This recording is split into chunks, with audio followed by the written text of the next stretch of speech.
दोस्तों, क्या आपने कभी सोचा है कि हमारे जीवन का मुख्य उद्देश्य क्या है? तो चलिए आज इसे ऐसे जानते हैं। तो उससे पहले चैनल पर नए हैं तो सब्सक्राइब कर लीजिए। दोस्तों, एक बार एक मारवाड़ी था। उसे घूमने का बहुत शौक था। एक बार वो घूमते घूमते एक ऐसे गांव में पहुंच गया जहां हर 5 साल पर एक राजा चुना जाता था और 5 वर्ष पूरे होने पर उसे ढोल नगाड़े के साथ विदा किया जाता था और फिर पुनः राजा चुना जाता था। राजा चुनने के लिए एक सुंदर सा सजा धजा हाथी आता था और वो हाथी जिसके गले में भी माला डालता था वही उस गांव का राजा बनता था।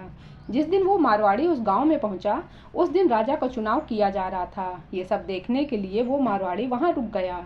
तभी वो हाथी आया और उसने माला मारवाड़ी के गले में डाल दिया।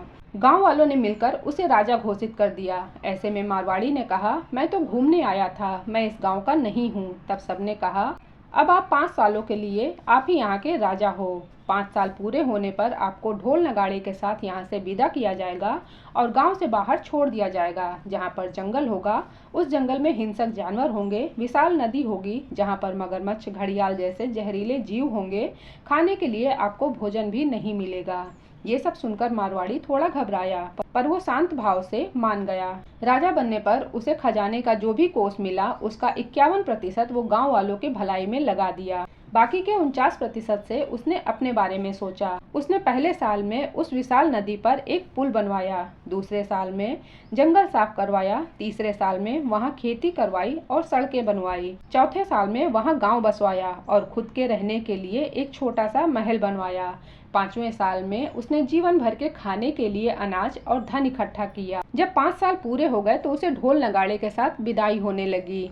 तब उस मारवाड़ी के लिए लोग रोने लगे और बोले, ये राजा बहुत अच्छा था। परंतु वो मारवाड़ी शांत भाव से पुल पार करके अपने महल में चला गया और अपने बनाए हुए गांव का राजा बन गया। तो दोस्तों, इस कहानी का यही सार है कि जीवन रहते हुए हमें बैकुंठ जाने की व्यवस्था कर लेनी चाहिए। ये जीवन 5 साल के लिए ही है। इसके बाद हमें वही घड़ियाल, हिंसक जानवर और नर्क मिलेगा। अगर हमने नेक काम नहीं किया है तो वो हिंसक पशु हमें बैकुंठ तक जाने नहीं देंगे। इसलिए अपनी कमाई का कुछ हिस्सा लोगों की भलाई के लिए या दान में दे देना चाहिए, जिससे वहाँ वैकुंठ में हमारे लिए महल बन सके। तो जीवन को सदा सत्कर्मों में ही लगाना चाहिए क्योंकि शरीर नश्वर है। वीडियो पसंद आई हो तो लाइक, शेयर, कमेंट्स जरूर कीजिएगा। चैनल पर बने रहने के लिए थैंक्स फॉर वॉचिंग।